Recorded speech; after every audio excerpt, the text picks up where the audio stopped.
Hello, and welcome to our one size fits all to one of a kind, your leadership transformation. We are here to recount the webinar we actually had last week. So for those of you who are looking at this recording saying, they were wearing different clothes in the webinar. You're right, we forgot to hit record. So we are trying to re-record it today.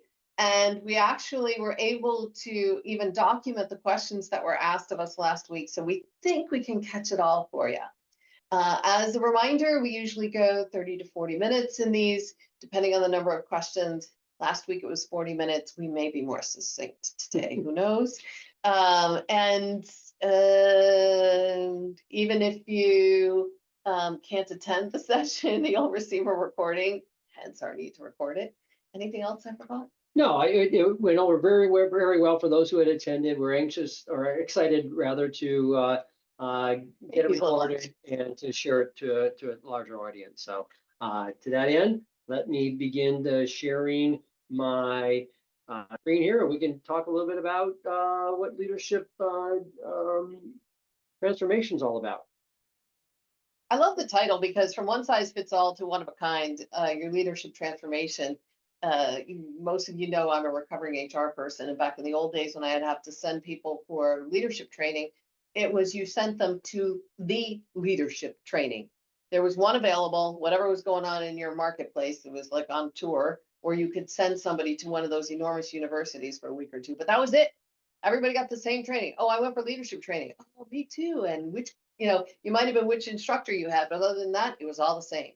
And we now realize that different leaders need different things depending on what stage they're in or depending on what you're trying to accomplish. Yeah, and there's so many resources out there nowadays. You can customize your learning for your leaders' journey and where areas that they might want to focus on. So let me. So one of the things that we learned as we started to put this together was how leadership has evolved over, I guess it's maybe over the last 100, 200 years that we've been tracking it. And certain leadership practices are no longer considered best practice nowadays. So that whole hierarchical top-down type of leadership, we're getting away from and doing more of a matrix or more of a collaborative type of leadership. The old days of having that leader being the empowered or the controlling micromanager, not seeing that as much as we did anyway.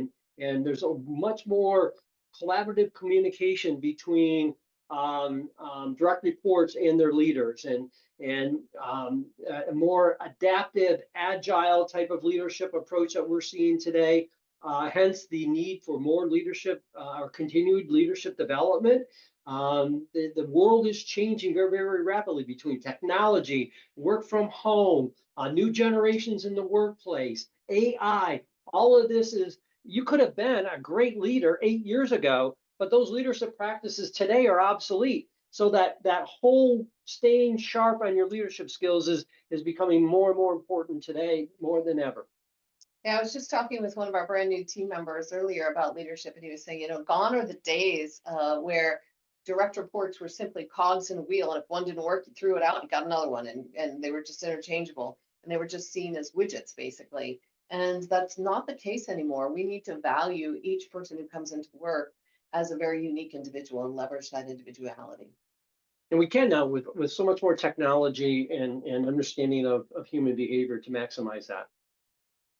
A little bit about us. We're the Metis Group. We've been around since 1996. John and Cindy Gabe, we're both marital business partners. Our organization focuses on leadership acceleration and making those leaders better and those direct reports from those leaders better. We also do a lot of work in making sure you get the right people within the organization.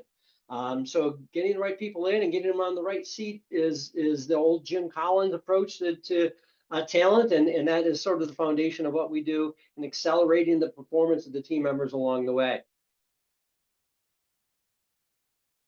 One of the things that we were surprised at, or I was surprised at as I was researching this and sort of following the evolution of leadership, is looking at how some of the top leaders over time have changed their approach. And if you look at what was happening in the early 20th century with Rockefeller and Henry Ford, and a little bit later on with Peter Drucker, and what their focuses were and what they were known for. They were kind of these shrewd, really crass, autocratic leaders. John Rockefeller is talking about, a way to make money and blood and in streets, that ruthless approach to business. Henry Ford is talking about making money and not thinking about it. And Drucker's famous for that real nitty gritty tracking of information and getting better and better. So there's this really kind of this edge to these leaders when we first started the industrial age and leadership during that time.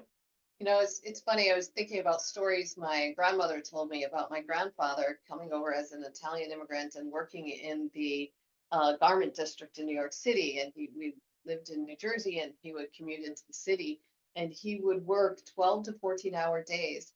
Now, I didn't clearly understand if this was relative to him specifically, but I was told about certain employers in the garment district who would literally chain their employee to the unit they were working on, and they would only be unchained to go to the bathroom, come back, or have a very brief lunch and come back. And that's why so many of our leadership laws are in place to minimize the physical, forget the emotional abuse, the physical abuse that people were under. And think about the machines that they were running without any of the safety features and any of the safety learnings that we do now. But people were just seen as a widget, that it was a piece of a machinery to get things done, that the humans were a necessary evil in the assembly line of whatever it was, a garment, a car, whatever. And it's hard to believe that, I heard firsthand stories of how some of this abuse took place. It's hard to believe that was still my lifetime. And then if you look what happened in the 70s and 80s, Jack Welch at General Motors started to come in and made leadership more of a priority within organizations. And seven habits that Stephen Covey introduced focused a little bit more on the process that we go through in the workplace. And of course, Lee Iacocca, with his charisma and changing around, turning around Chrysler and getting involved in the Statue of Liberty project. And this is how leadership sort of evolved out of that really emerging time in the 20s and 30s, now into the 70s and 80s, with a little bit more professionalism and a little bit more concern about the organization and the science of leadership. But all these guys were identified as being very charismatic in their time, and they were known for being extroverted, charismatic speakers who could win over a crowd. Today's leaders are completely different, but that charisma is what put Lee Iacocca in a position where he was asked to raise all the money about the Statue of Liberty and completely redo Ellis Island, where it had been closed down because it was in such disrepair. But his charisma was what these people were known for. So they were hard driving, but they were kind of a charm in a briefcase, so to speak. They were still very clear about driving for results. And they did understand people weren't just cogs in a wheel. They weren't interchanged. They weren't as valued, I think, as they are today. Yeah, I think we'd all agree that if these leaders, as successful as they were in their era, were applying their leadership practices the same way today, that they wouldn't be experiencing nearly the success with any of their organizations. So today's leaders, we look at what their focus is, and Jim Collins is one of our contemporary thought leaders, and we love the job Mary Barra has done at General Motors, and one of the few female CEOs in large organizations who's been successful. And of course, Lencioni. What's unique about all of today's leaders is their focus on people, their focus on their organization. I love Jim Collins's quote: "Great vision without great people is irrelevant." Focus on the people. Mary Barra, we may win the hearts and minds of our employees, but we're going to have better business success It's just, again, making that focus about the people. And that's what we're seeing nowadays, and the leadership techniques that we need to be successful in dealing with people. I think one of my favorite things about Lencioni, and everybody knows his five dysfunctions of a team book. Trust is knowing when a team member does push you, they're doing it because they really care about the team. But he is so fanatical about building teams. I loved reading an article many years ago. He decided he was going to coach his kids' soccer team. And he selected the players and parents, even more so, based on who he thought was all going to get along great. I have no idea what the win-lose ratio was of that team, but I can tell you they all really enjoyed each other through the season. And he thought that that was a far more important idea. Is he believed that in the long run, they were going to outperform the other teams. I don't know that anecdote, but they certainly did get along much better and were willing to pull together and help each other out a lot more.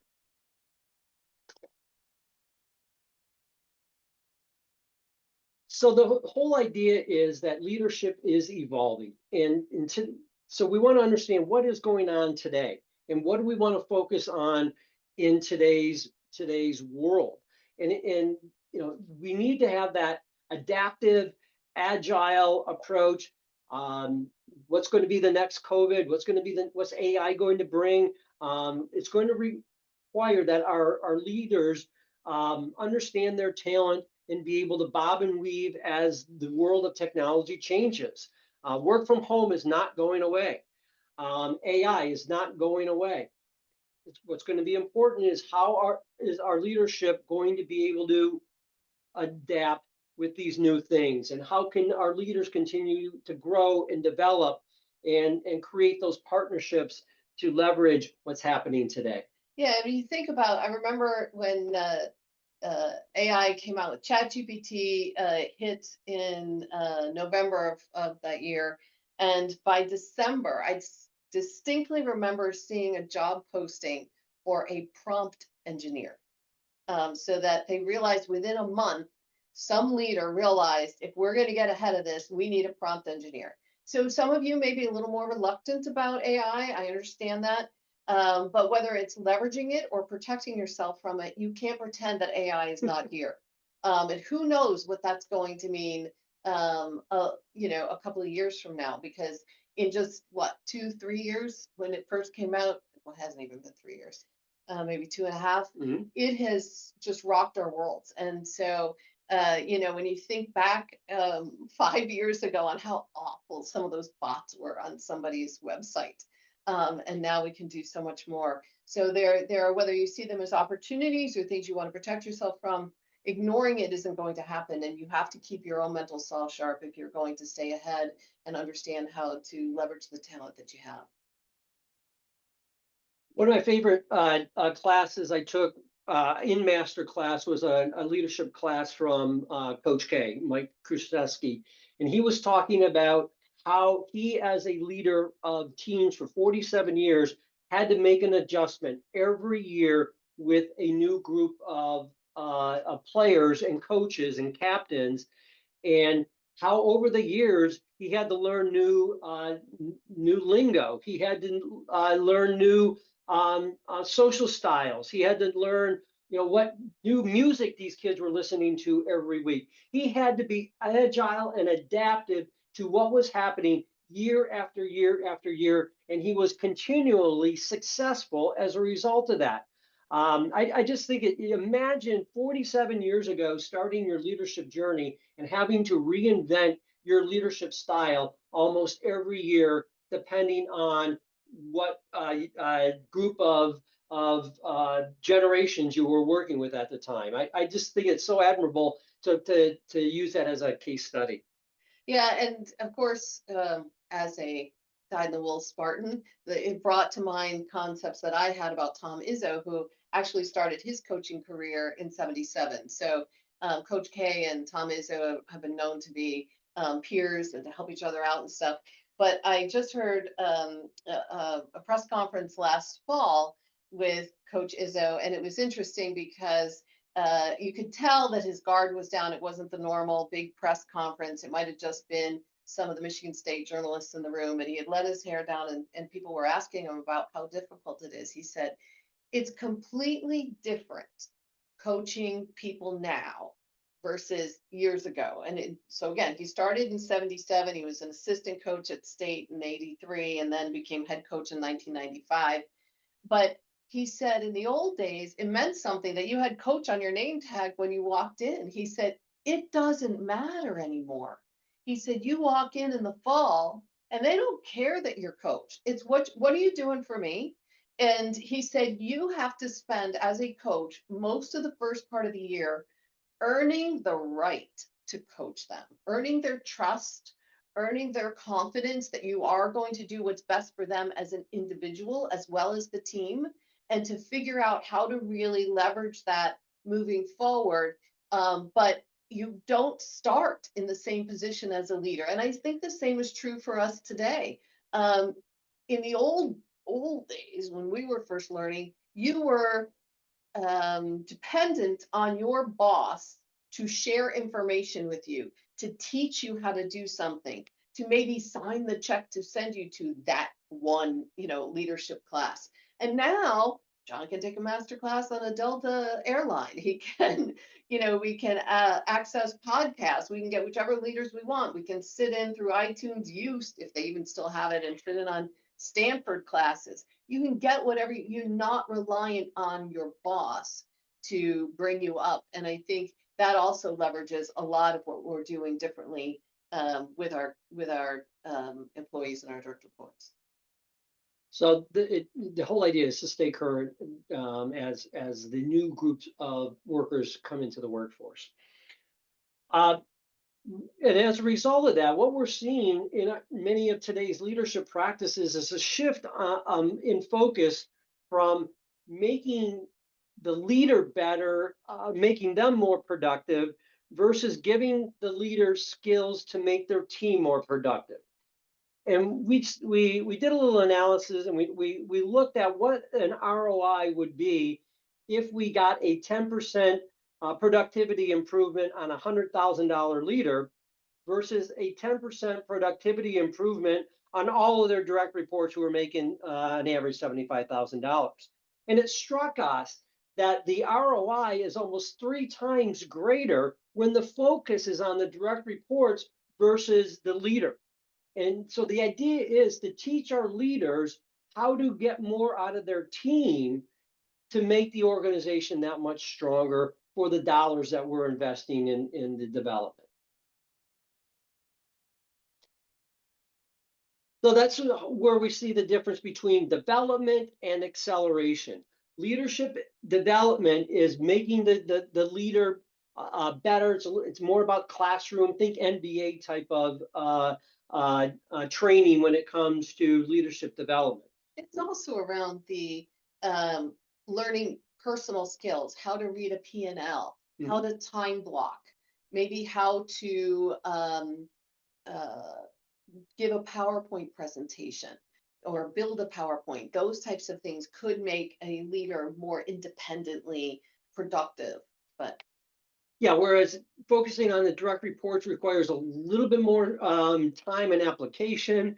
You need more of a sticky approach, an approach that isn't going to be learned necessarily in a workshop. It needs to be learned, applied, coached on, learned, applied, and more of what we call a 70-20-10 model. 70% of the time is in application, 20% of the time is in refinement and feedback, and 10% of the time is in content learning. So those are the approaches that we're seeing nowadays that make the acceleration that much more effective.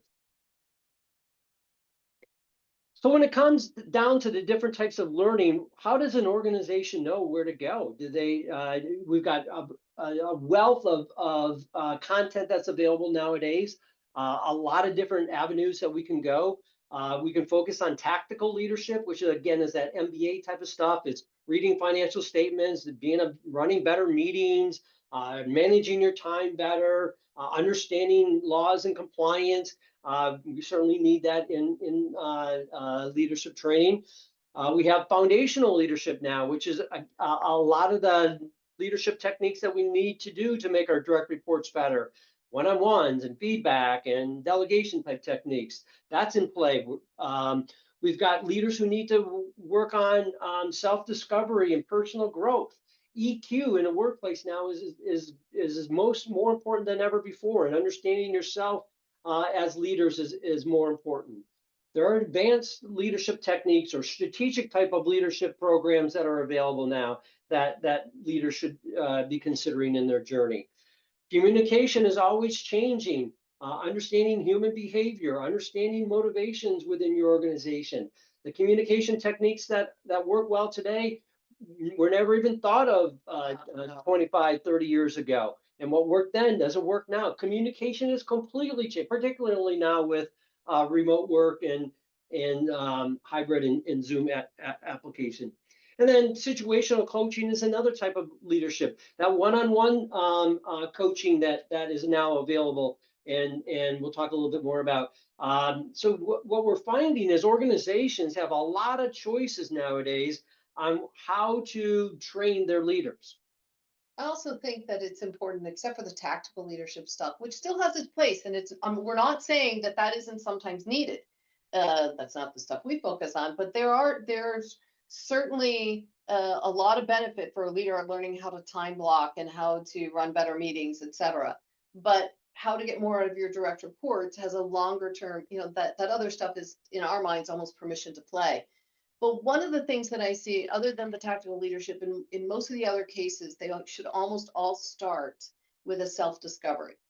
One of the most impactful sessions I ever had was in a self-discovery session with a senior vice president in sales.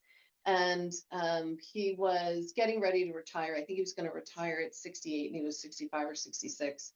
And he went through the self-discovery and he sat down with me and I could see water filling up in his eyes and he's choking back tears. And I said, Jim, what's the problem? And he said, I can't believe I didn't understand any of the stuff about myself before. I was always the rainmaker. I always brought in all the big deals ever since I started in sales decades ago. And so I don't know if people didn't want to give me the truth, didn't tell me how I was treating other people for fear that they would mess with my mojo on the sales side. But here I've been in, he said, if I had been given this feedback a couple of decades ago when I started leading other people, imagine the difference I could have made in people's lives by leading them better, making them better leaders themselves or better salespeople. But I had no idea how I was being perceived. And now I only have 2 or 3 years left to impact these people. And I remember getting choked up myself and telling him that, he still has 2 or 3 years that he can impact others. And then maybe when he retires, he can still mentor because he became so passionate about it. But had he not had a self-discovery, he said he might have picked up a couple of techniques, but he wouldn't have taken it nearly as seriously. So let's talk a little bit about briefly what each of these 6 areas of leadership training are about so that you can get a better feel for what would be something that your organization needs to consider, or a combination of anyway.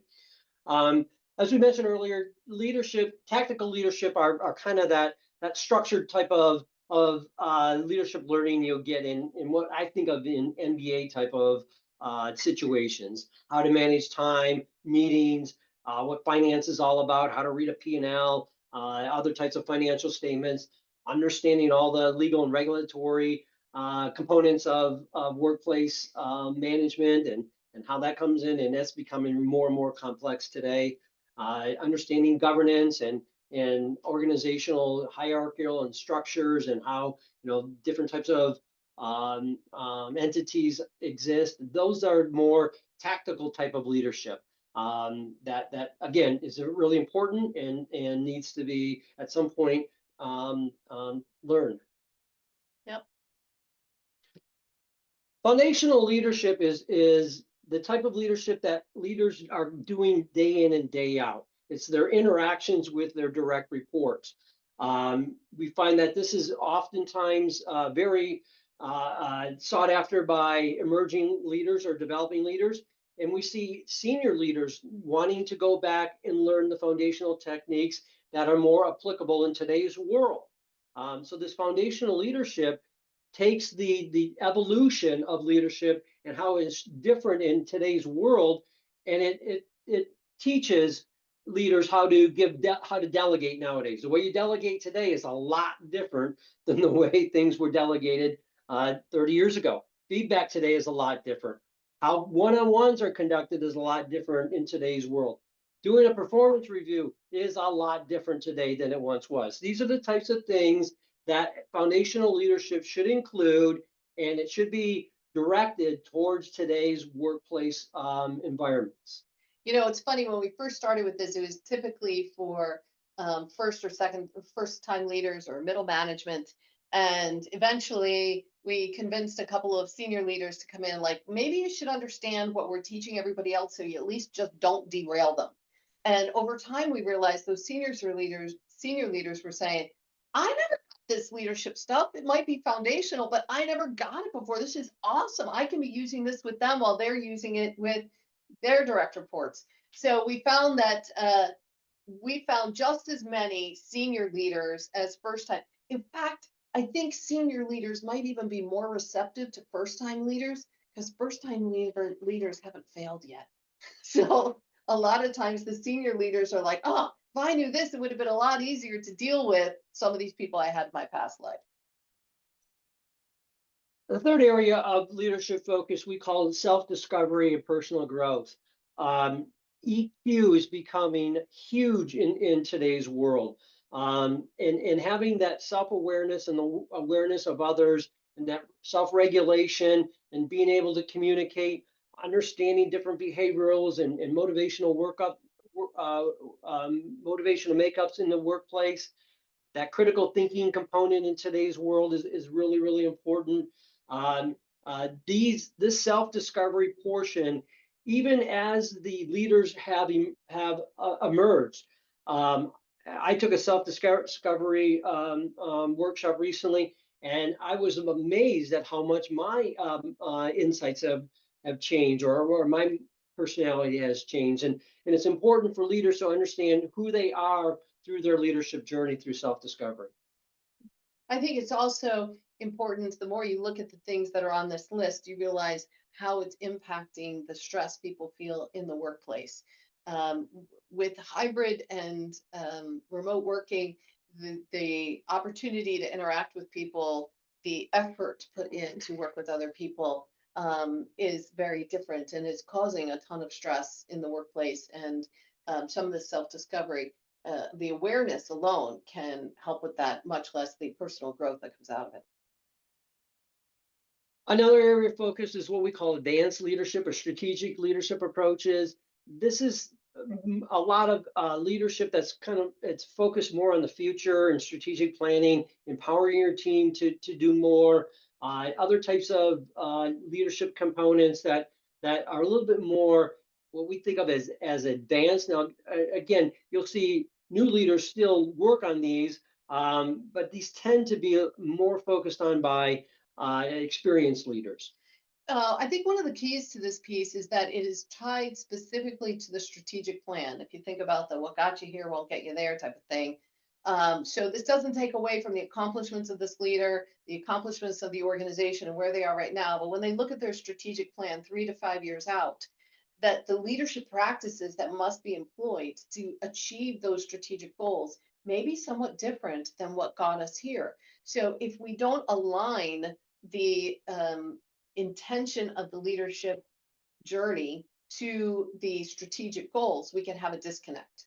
So, you know, if on any team, if you are on a swim team and you aren't keeping up on strength training to help you swim stronger, there are going to be issues. But it's, you know, understanding what the purpose is, how we're employing this is very important. And what a unique opportunity to literally tie the leadership practices the organization's focused on to their strategic plan.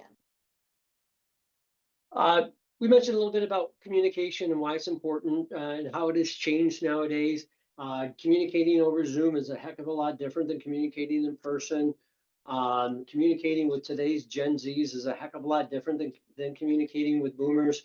Being able to adapt your communication style, trying to understand where people are coming from with their style and their communications.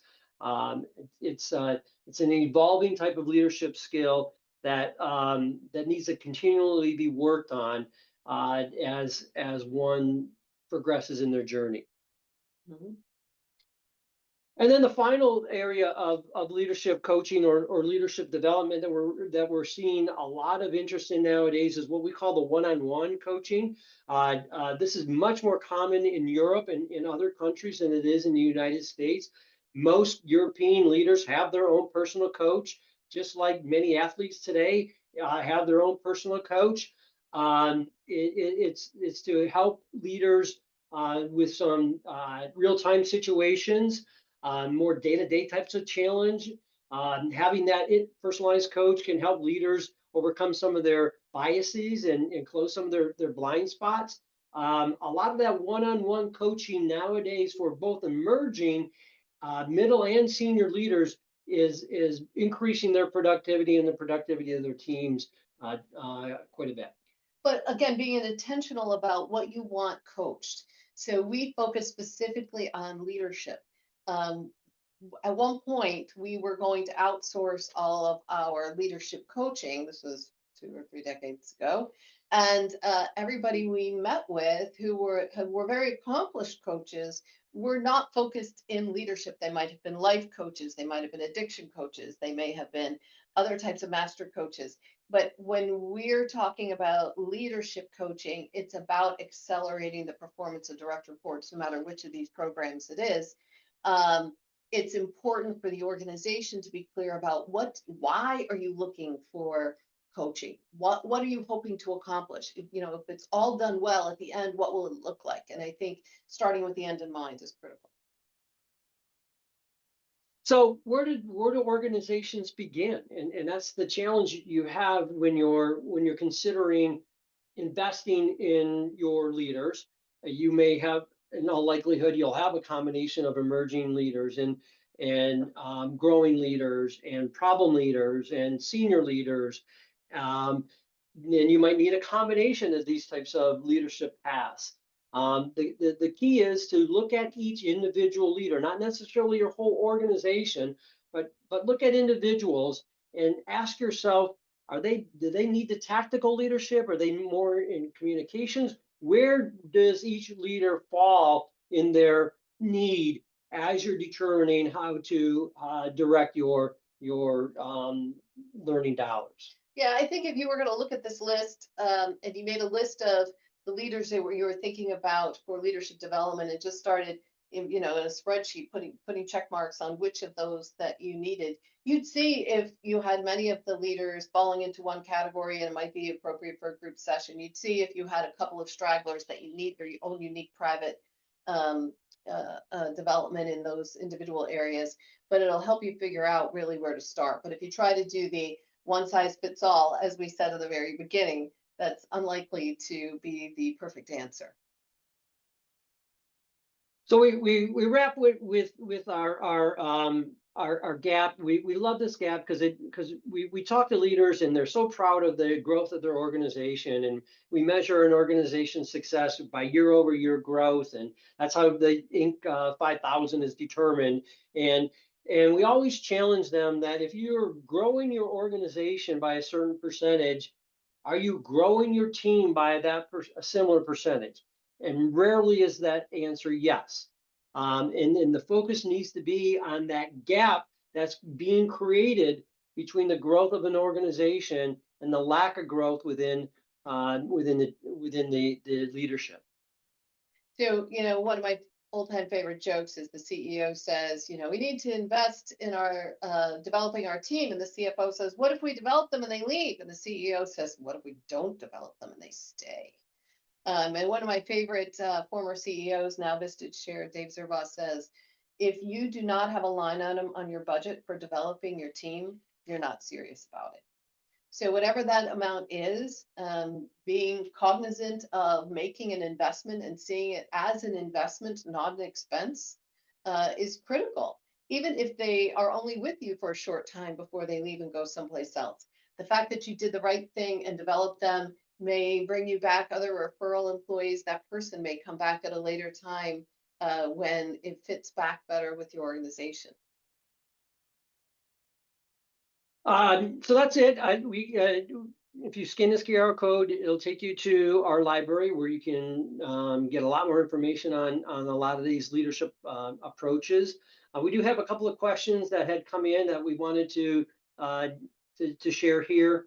One of the questions was, during a particular leadership program, what's your feeling about training senior and new leaders at the same time? I think it's important to ask the person facilitating the program. Most of the time, I find that it doesn't matter. That both of them in there together can learn at the same time. They actually learn some unique things from each other. In some cases, when it is strictly around some self-discovery, it may be uncomfortable for senior leaders and junior leaders to be in the same room. Both will be uncomfortable in that situation. But I think you can ask the facilitator. In most of our cases, the strategic leadership would be a little different, and certainly the EQ would be different.